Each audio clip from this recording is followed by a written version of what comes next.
Guys.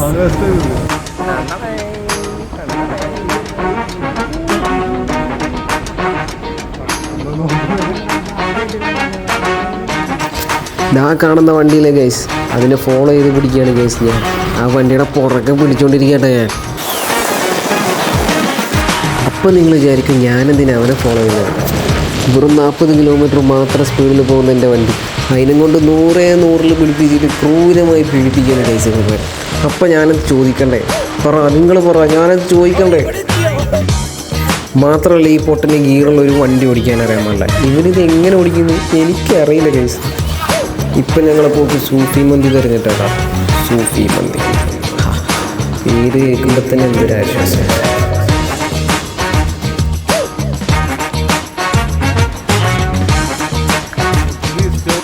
അപ്പോൾ ഞങ്ങൾ charge ചെയ്യാൻ പോകട്ടോ. ഇപ്പം എൻ്റെ കൂടെ ഉള്ളത് മിഥിലാജ്, മുഹമ്മദ് ആൻഡ് അക്ഷയ്. ഓക്കെ, എപ്പോൾ ഓർഡർ പറയാൻ വന്നാലും ഇവന് ഇതേപോലെ കേട്ടോ. എപ്പോഴും കൺഫ്യൂഷനാണ്. പിരി വേണോ അതോ ഹണി വേണോ? ഇതാണ് തീരുമാനിക്കുന്നത്. ഇത്ര സിമ്പിളാണ്. ഇത്ര സിമ്പിളാണ്. പക്ഷെ ഇവനാണ് പൊളി കേട്ടോ. ഇവ ഹണി അല്ലാതെ വേറെ ഒന്നും കഴിക്കില്ല, ഹണി മാത്രം. ചെക്കൻ സ്വീറ്റാണ്. പിന്നെ ഞാൻ ശ്രദ്ധിച്ചൊരു കാര്യം പറയാം. ഇപ്പോഴത്തെ അധികം ഷോപ്പുകളിലും വെളിച്ചം കുറവും കാറ്റ് കൂടുതലിരിക്കും അല്ലേ?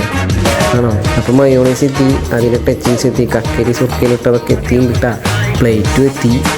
ആ ചെക്കൻ വെള്ളം ഒഴിച്ചുകൊണ്ടിരിക്കുന്നു. പകുതിയുള്ളല്ലോ. ഇത് ഇതിലുള്ള വെള്ളമാണോ? ഇനി മറ്റേതാണ്. ഇതല്ലല്ലോ. അങ്ങനെ നമ്മളെ കാത്തിരിപ്പിനൊടുവിൽ മന്തി എത്തിയിട്ടുണ്ട് ഗൈസ്. ചെക്കൻ സ്വീറ്റ് ഹണി, നമ്മളെ പിരിവിരി. ഇങ്ങനെ എപ്പോഴും ഇങ്ങനെ കേട്ടോ. ആദ്യം അവൻ കഴിക്കുന്നതിന് മുമ്പ് നമുക്കെല്ലാവർക്കും വരും. നമ്മുടെ വയറ് നിറപ്പിച്ചിട്ടേ ഇങ്ങനെ എന്തായാലും കഴിക്കുകയുള്ളൂ. മാത്രമല്ല ഭയങ്കര സ്നേഹ ചെക്കന്. ഫുഡ് കഴിച്ചതിൻ്റെ പൈസയൊക്കെ കൊടുക്കും, നമ്മളോട് ചോദിക്കുക പോലുമില്ല. ഇതാ കണ്ടില്ലേ, എല്ലാവർക്കും അവനെ വിളമ്പി കൊടുക്കുന്നത്. പാവം എനിക്കിതാ വീണ്ടും ഇട്ടുവരുന്നു. നല്ലൊരു ചെക്കനാണ്. സത്യം പറയാലോ ഗൈസ്, ഈ തക്കാളി തളിച്ചതും മത്തി പൊരിച്ചതൊക്കെയാണ് എൻ്റെ ഫേവറേറ്റ്. പക്ഷേ മുമ്പ് കിട്ടിയ എന്ത് മന്തിയാണെങ്കിലും അടിച്ച് കയറ്റൂല നമ്മൾ അല്ലേ? പിന്നെ ഇത് ഫുൾ ചാർജ് ആവാനാട്ടോ. ഞാൻ ഷുഗർ കട്ടാണ്, പക്ഷേ ഇവന്മാരൊക്കെ വിത്ത് ഷുഗറാട്ടാ. അത് കഴിഞ്ഞൊരു കാവ. സെറ്റ്. അപ്പോൾ സൂഫിക്കാനോടും സെക്യൂരിറ്റി ചേട്ടനോടും ta-ta bye bye, see tomorrow. അല്ല പിന്നെ എപ്പോഴേലും വരട്ടോ.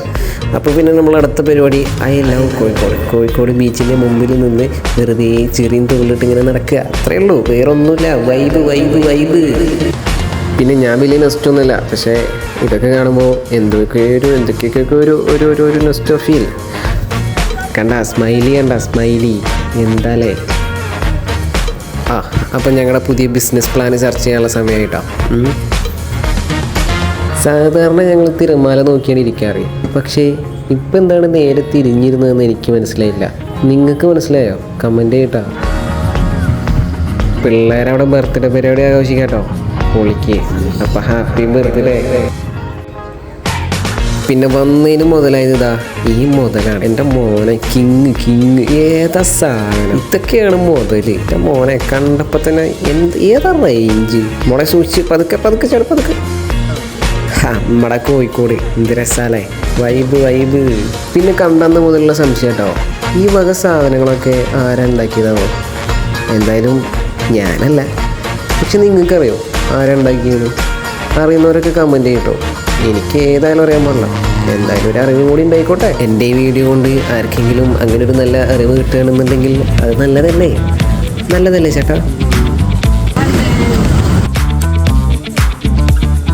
അടിപൊളി. ഇത് കാണുമ്പോൾ എനിക്ക് മറ്റേത് ഓർമ്മ വരുന്നത്. നിരാശകാമുക ലോകത്തിൽ ഒരു പ്രധാനിയായി ഞാനല്ലട്ടാ. അവൻ നിന്നും നിൽക്കലല്ലോ, ഇരിക്കുകയാണല്ലേ. വെള്ളമൊക്കെ കാൽമക്കൂടെ പതൊക്കെ ബീച്ചിൽ നിങ്ങൾ പലപ്പോഴായി വന്നിട്ടുണ്ടെങ്കിലും ഇതുപോലത്തെ കാഴ്ചകൾ നിങ്ങൾക്ക് വളരെ അപൂർവമായിട്ടേ കാണാൻ പറ്റുള്ളൂ. അടിപൊളി ലൈറ്റ് ആൻഡ് ഫിഗറിൽ എൻ്റെ മോനെ ചെക്കൻ മിന്നിത്തളങ്ങാണല്ലോ.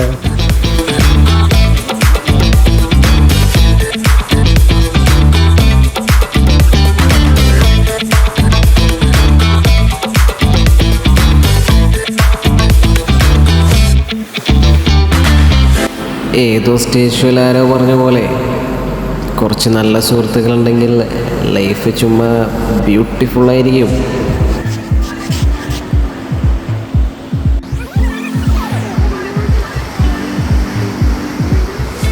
ഇവിടുത്തെ